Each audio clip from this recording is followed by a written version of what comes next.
Now, having identified the magnitude of the forces acting on each of the three faces of the triangle, let's write this down in vectorial form. Let's write the forces in their vector form and thereby calculate the torque being exerted around the axis of rotation. So in order to illustrate this idea a little bit more carefully, let me redraw the diagram and emphasize the point around which the triangular sandwich box is pivoted to the axis of rotation. So this is the z-axis, which is the axis of rotation. And let's say this is the origin where we have pivoted these points. Now, on face A, we have a force which is going like this, whose magnitude we've already worked out. On face B, and remember that all of these forces are acting at the midpoints of the faces of the faces on each sides of the triangle, right? So we have a force on the side which has length B, and again it's normal to the direction of the face, and it's acting at the midpoint. And likewise, we have force C acting at the midpoint of the side which has a length of C. And each of these forces has a magnitude which is proportional to the length of the sides of the triangle. All right, so how do we now calculate the net torque being exerted about the point O, which is the origin? We can do two things. One is write down in all its detail the vector, the position vector at which the force is acting, and take its cross product with the vectorial force, rather the force written in vector form. So we take the cross product of that with the position vector of the point where the force is being exerted. So let's do it this way, and that'll perhaps make all the calculations clear and all the ideas come out more clearly. So for face A, and I'm referring this to as face A, so the force is being exerted at a distance of A by 2 along the x-axis. So again, this is x, this is y, and this is the axis of rotation is the z direction, right? So let me write down the torques for each of these three faces. So maybe this is face 1. By the way, I'll also introduce an angle alpha, and perhaps this angle is beta, just to write down the vector more carefully, vector technically in a correct manner. So we have phase 1, we have phase 2, and then we have phase 3.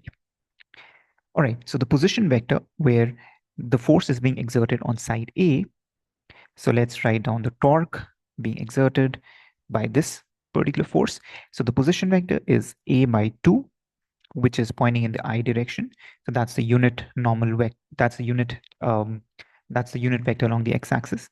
J is the unit vector along the y direction, and k is the unit vector along the z direction. So the position vector of where the force is being exerted is A by 2I, and we cross it. So just to recall the definition, torque is R cross F, where R is the position vector of the point where the force is being exerted, and F is the force that's being exerted. So we have A by 2I cross force.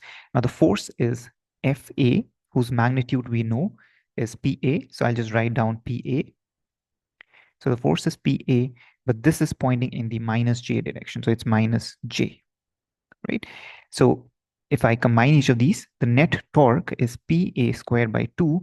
I cross J is K, but this is in the minus direction. So it's minus K because of the minus sign. We have it here. And as you can see, the torque being exerted by this will try to sort of rotate it in this manner, which is clockwise. And by convention, we take the anti-clockwise as the positive direction of rotation, right? So that's coming out to be, it seems to be right the way we've calculated. So that's the torque on phase A. Let's calculate the torque on phase B. This will involve a little bit more calculations. So perhaps we can draw the position vector from the origin to this point, and we have to write this down in vector form. So I'll drop a perpendicular from here, and maybe just for clarity, I'll just draw the triangle again so that we can capture the position vector properly. So we have this as the midpoint, right? So this is at a length B by 2. That's the force, that's the origin, and we join it with the position vector in this manner. We have this as the angle alpha. So I'm going to drop a perpendicular like this.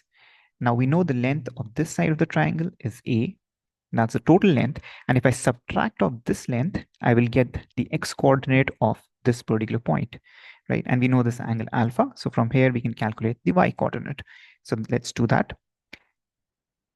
Since we know this length is B by 2, this particular projection of the hypotenuse along this particular direction would be B by 2 cosine alpha. So that's this length. Similarly, this length will be b by 2 sine alpha, right? As a result, the position vector, which is this position vector RB, would have the form RB is a minus b by 2 cosine alpha along I.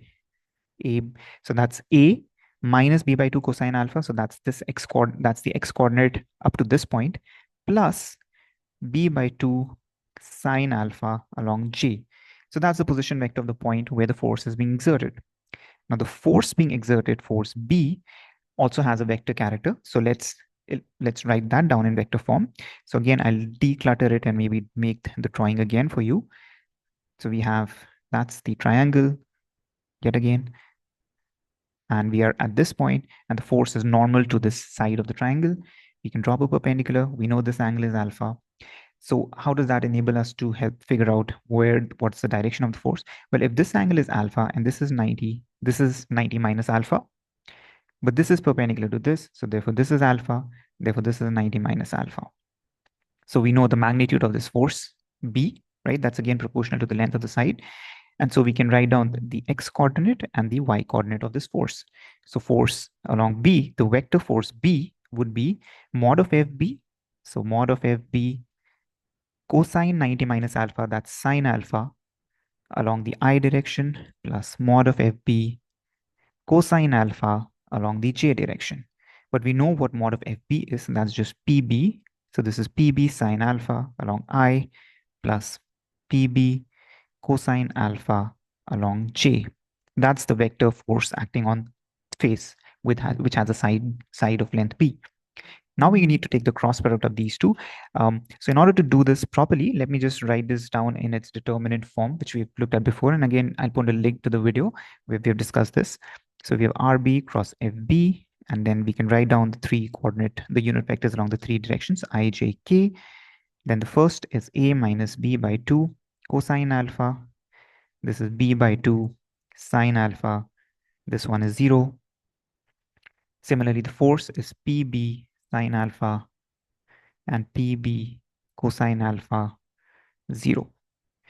So we notice that from here, the cross product will only pick up terms which will point in the k direction because these two components are just 0, right? So the net torque would be along the k direction, and that's the product of these two. So that's A, maybe I'll write it on full form, PAB cosine alpha minus PB square by 2 cosine square alpha minus PB square by 2 sine square alpha. But we know that cosine square alpha plus sine square alpha is just 1. So these two combine out, and we have, and by the way, this is point in the k direction. So that's k direction. So torque on phase B will be PAB cosine alpha minus PB square by 2 all along the k direction. Right? So that's the second component of the torque, which we worked out. And now we're left with the third component of the torque, which is the one that's coming from the force which is acting on this face. Now, this is simpler. I encourage you to try writing it out in the full vector form. But essentially, what we'll have is that this is acting at a distance of c by 2, right? And then the magnitude of the force we already know, and this will point in the positive k direction. Try to rotate it in the positive k direction. But I encourage you to write it down in full vector form just to make sure that you get this idea, right?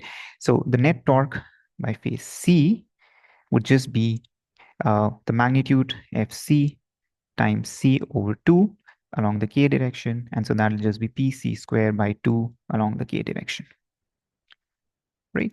So now if I combine all of these three terms, the net torque about the z-axis should be 0, because we made the assumption that the triangular sandwich box that we have is an equilibrium, right? Maybe perhaps we have pivoted it or we have fixed it to the point O or around the point O with this tiny depth h, and we don't allow it to rotate. So we just fill it up so that it doesn't rotate. So the net torque acting on the system should be 0. And then if I combine all the three terms, then the torque coming from the first term is minus PA squared by 2. So that's minus PA squared by 2. Then from the second term, I have plus PAB cosine alpha minus PB squared by 2. And then from the third term, I have something positive, which is pc squared by 2, all equal to 0. Now notice the, the, the, the, the factor of p is common to all of these terms. That just drops out, right? And then if I rearrange, what I have is a square. If I take it on a square and b square on the other side, and this on the other side, I have, and multiply this entire expression by 2, I have a square plus b square minus 2ab cosine alpha equals c square. And that was the kind of expression we were looking for. This is what is known as the cosine law for triangles, right? Now notice that in the limit, or when alpha is pi over 2, which is 90 degree, in which case we have a right angle triangle of this form. So we have A, B, C. Remember, this was alpha. So if alpha is 90 degree, then this expression gives us a square plus b square equals c square. So, so in the end, what we found is that if I take a triangular box in the way that we have considered, we do not allow it to rotate, or if it's in equilibrium, then somehow the torque balances leads us to a sort of a derivation or a rediscovery of the Pythagoras theorem or the cosine law for triangles. And I find this pretty fascinating, because somewhere in nature, all of these mathematical laws are perhaps hidden, and it's for us to discover where all do they occur.